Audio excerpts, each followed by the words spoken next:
ఏ విషయం ఉన్నా సరే దాన్ని సీరియస్గా పరిగణిస్తారు. దాని మీద కేసులు అవుతాయి. ఆ కేసులు అయిన తర్వాత మళ్ళీ ఆ కేసులు అదే విధంగా మీకు లైఫ్ టర్మ్ కూడా మీకు అదే విధంగా మీకు కొనసాగుతాయి కేసులు. కాబట్టి ఎలక్షన్ సమయంలో అందరూ కూడా చాలా జాగ్రత్తగా ఉండాలి. ఎవరు కూడా ఏ సంఘటనలు కూడా పాల్పడొద్దు. ఆ నియమ నిబంధనలు అనేది తెలుసుకొని ఉండాలి కంపల్సరీగా. ఏది చేస్తే రైట్ ఏంది రాంగ్ ఏంది అదంతా కూడా మీకు తెలుసుకొని ఉండాలి. కాబట్టి ఎలక్షన్ అంటే ఇప్పుడు నామినేషన్ అవుతుంది. ఈరోజు రేపు ఎల్లుండి 3 రోజులు నామినేషన్ జరుగుతుంది. అదే ఈరోజు రేపు ఎల్లుండి 3 days. ఈ 3 రోజులలో కూడా మీరు నామినేషన్ సెంటర్కి పోయేటప్పుడు ఖచ్చితంగా ఏం పాటించాలనేది మీకు ఖచ్చితంగా తెలిసి ఉండాలి. మీరు లైన్ దాటి ఎట్టి పరిస్థితుల్లో కూడా లోపలికి వెళ్ళడానికి లేదు. అభ్యర్థితోటి 2 వ్యక్తులు మాత్రమే ఖచ్చితంగా లోపలికి వెళ్ళాలి. మిగతా వాళ్ళు మొత్తం కూడా బయట ఉండొచ్చు.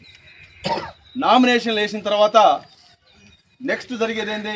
ప్రచారం కార్యక్రమాలు జరుగుతాయి. మరి ప్రచారం జరిగేటప్పుడు మరి ఏ విధంగా చేస్తారనేది మీకు అందరికీ తెలుసా? అంటే ఎట్లయినా చేసుకోవచ్చా ప్రచారం? పగలు రాత్రి ఎప్పుడు పడితే అప్పుడు ఎట్లయినా చేసుకోవచ్చా? ఎదురుని తిట్టడం కొట్టడం అర్థమైందా? ఏమి అట్లా కూడా చేయొచ్చా? ఏమే లేదు కదా. దానికి ఒక పద్ధతి అంటే ప్రచారం చేసుకోవాలంటే కూడా ఒక పద్ధతి. అంటే ప్రచారం చేసుకోవడానికి ముందుగా పర్మిషన్ తీసుకోవాలి. అంటే పర్మిషన్ ఎవరిస్తారు మీకు? మీకు మైక్ పర్మిషన్ కావాలంటే కన్సర్న్ డిఎస్పీ గారు డిఎస్పీ ఆఫీస్లో మీరు దరఖాస్తు పెట్టుకుంటే మీకు మైక్ పర్మిషన్ దొరుకుతుంది. ప్రచారం కోసం ర్యాలీ కోసం దేనికన్నా వేరే దానికి పర్మిషన్ కావాలంటే మీరు పంచాయతీరాజ్ ఎంపీడీఓ గారి ఆఫీస్కి వెళ్ళి మీరు దరఖాస్తు పెట్టుకుంటే మీరు టైం అడిగితే సార్ మేము మార్నింగ్ 8 నుంచి నైట్ 8 గంటలు చేస్తాం, మేము ఇంతమంది 4 కలిసి ప్రచారం చేస్తాం, 5 మంది ప్రచారం చేస్తాం, కాబట్టి మాకు ప్రచారానికి సమయం ఇవ్వండి, చేసుకోవడానికి మాకు పర్మిషన్ ఇవ్వండి అని చెప్పేసి మీరు పెట్టుకోవాలి.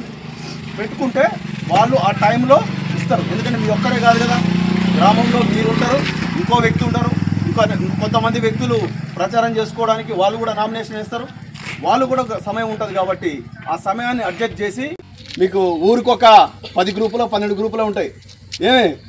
మన యూత్కి ఒక గ్రూపు, పెద్దలకు ఒక గ్రూపు, తర్వాత మహిళలకు ఒక గ్రూపు, అందరికీ తలా ఒక గ్రూప్ వచ్చింది. వాళ్ళందరూ కూడా బాగానే అంతా తెలుసుకుంటారు, ఏదైనా బాగానే ఉంది. కానీ ఎలక్షన్ సమయంలో మామూలు అప్పుడు గ్రూప్లల్లా ఏం మాట్లాడుకున్నా నడుస్తుంది, అర్థమైందా? తిట్టుకున్నా నడుస్తుంది, ఏ విధంగా పోస్ట్ పెట్టినా నడుస్తుంది. కానీ ఎలక్షన్ సమయంలో మీరు పెట్టే ప్రతి ఒక్క పోస్టు చాలా ఇంపార్టెంట్. ఒక వ్యక్తిని కించపరిచే విధంగా కానీ, ఒక వ్యక్తి యొక్క మనోభావాలు దెబ్బతీసే విధంగా కానీ, ఒక వ్యవస్థ యొక్క మనోభావాలు తీసే విధంగా ఏ విధంగా పోస్టు పెట్టినా సరే మీ మీద కఠినంగా చర్య తీసుకోవడం జరుగుతుంది. మీ అందరికీ తెలుసు, ఈ మధ్యకాలంలో సోషల్ మీడియాలో కేసులు అయితే ఎలాంటి పరిణామాలు ఎదుర్కొంటారో మీ అందరికీ తెలుసు. మీ సోషల్ మీడియా అకౌంట్స్ మీద, మీ సోషల్ మీడియా గ్రూపుల మీద, వాట్సాప్ల మీద, ట్విట్టర్ల మీద, ఫేస్బుక్ల మీద, ఈ మధ్యకాలంలో ఇన్స్టా లేని వ్యక్తులు లేరు. ఒకసారి చేతులు లేపరా, ఇన్స్టాల్ ఉన్నారా? ఇన్స్టాల్ వ్యక్తి లేడు. ప్రతి ఒక్కరికి ఇన్స్టాగ్రామ్లో ఉన్నాయి. ఏదున్న ప్రతి దాని మీద కఠినమైన నిఘా అనేది ఉంటుంది. మీరు ఏం చేస్తున్నారు, మీరు ఏం పోస్ట్ పెడుతున్నారు, ఏ గ్రూప్లో ఎవరి గురించి మాట్లాడుతున్నారు అనేది ఖచ్చితంగా గమనిస్తున్నారు. పోలీస్ వ్యవస్థ ఉంది, ఎస్బీ ఉన్నది, స్పెషల్ బ్రాంచ్, తర్వాత ఇంటెలిజెన్స్ వ్యవస్థ ఉంటుంది. తెలవకుండా సారోళ్ళు కూడా రెండు మూడు వ్యవస్థలను ఏర్పాటు చేసిర్రు.